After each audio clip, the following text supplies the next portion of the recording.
Hello everyone. Today I am going to be talking about an amazing series of books you have probably read and most definitely have heard of. Harry Potter! Woohoo! Today I am going to be ranking the 7 Harry Potter books from my least favorite to my favorite. So let's get started. My least favorite of the Harry Potter books, and don't get me wrong, I love all of these books, but I've got to put them in order, so I'm going to. So number 7 would be number 5, Harry Potter and the Order of the Phoenix. Again, don't get me wrong, this is a great book. I love the Thestrals, which I just remembered looking at this cover. I love Luna Lovegood, who we get to meet in this for the first time. She is one of my favorite characters. But it's a very long book. It's the longest of them. And there's also this character that you might know of called Dolores Umbridge, and I really don't like her. She makes me really mad. And even though I know she's the villain, it's very uncomfortable to read about her and all the horrible things she gets away with doing to these children. It's not great. Also, it's very, very long, and the ending was sad, and I didn't love it that much. But Luna Lovegood is great. Number 6 on my list would be book number 7, The Deathly Hallows, which, while an amazing ending to the series with some great moments and stuff at the end, and there's some minor spoilers here, but they're not at Hogwarts. And I read Harry Potter for Hogwarts, and I know this is the dramatic ending to the series that has been planned the entire time. But still, it's just, I miss the school. I miss the fact that everybody's friends and everybody's doing their thing, and there's teachers and classes, and then they're just hanging out in a tent for like 400 pages or something. Despite that fact, I do love the ending. I can only hope to end a series that well someday in my potential future writing career. Number 5 has got to be book 6, Harry Potter and the Half-Blood Prince. I liked getting to see some more of Luna Lovegood in this book because, again, she's one of my favorite characters. And the character of Slughorn was also interesting, and there were just several moments in this book that I remember very clearly, even though it's books 5, 6, and 7. I've only read them twice.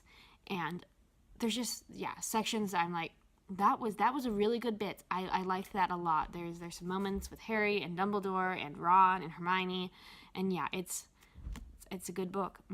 I really should read it again someday. Number 4 on my list would be book number 2, Harry Potter and the Chamber of Secrets.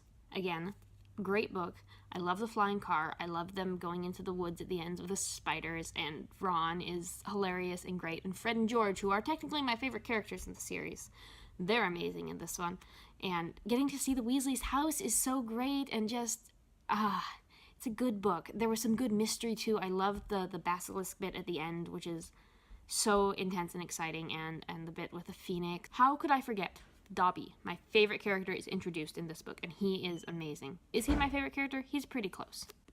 Let me restate one more time, just for the record, that Dobby the House Elf is one of my favorite things ever. I just love house elves, and I love Dobby, and I love when he whacks himself in the face, and Harry's like, what's going on here?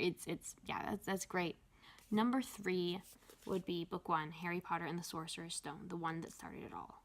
So I did not read Harry Potter till I was 18 years old, because in my conservative Christian family, it was a strongly held belief that Harry Potter was of the devil and would teach you how to worship Satan. It's not true. It's really not true. Harry Potter is a good story about friendship and courage and love, and no devil worship involved at all. So I read this book first. It was December, about a week before Christmas, and I had a dream about Harry Potter. I was 18 at this point, as I said before, and so when I woke up, I was like, hey Mom, I really want to read Harry Potter. Can we pick it up from the library today? She's like, sure, I don't care anymore, and so we did. And I read it that day, all of it, and oh my gosh, wow, that was a great book. It literally changed my life. And the next day, which was a Sunday after church, we went to Costco and bought this softcover set that I have and have read quite a few times, at least the first few books. This book is the one I have read the most, since it's the first time I was like, oh, I'm going to reread Harry Potter. And so I started book 1, and I read book 1 and part of book 2, and then I stopped. That's the story of my life. This gets the number 3 position because just this world, being introduced to the world of Harry Potter, and Hogwarts, seeing it for the first time and embracing my Hufflepuff self. Yeah, it's a great story. It's a great beginning. It's a great for children, great for grown-ups, great. My second favorite book would have to be Harry Potter and the Goblet of Fire, book 4. I have read this book twice and listened to the audiobook once.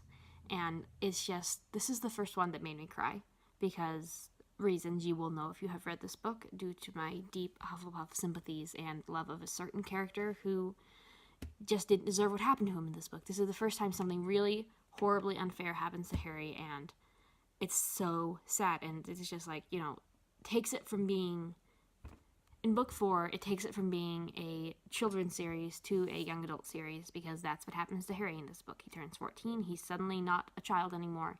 He becomes older, and the problems get more serious, and just the end of this is like this light bulb that's not great that goes on, and it's like, something's going to have to change, and Harry's going to have to do it. We know that already because he's the chosen one, but still. I also love the Triwizard Tournament, and meeting all the wizards from the other schools was really fun. And then the Winter Ball, where Ron and Harry are so awkward. It's great. And now, the moment you have all been waiting for, where I will announce my favorite book. And if you've been doing the math, you know which one this is. This would be Harry Potter and the Prisoner of Azkaban. Book 3. I absolutely adored this book for the first time I read it. Remus Lupin is my favorite character in this series. Having a teacher show up at Hogwarts who actually cares about the students, what a crazy thing to happen. I mean, yeah, seriously. Who's kind and who encourages them, and who is also, spoilers, a werewolf. But, that's, yeah, I won't get into that.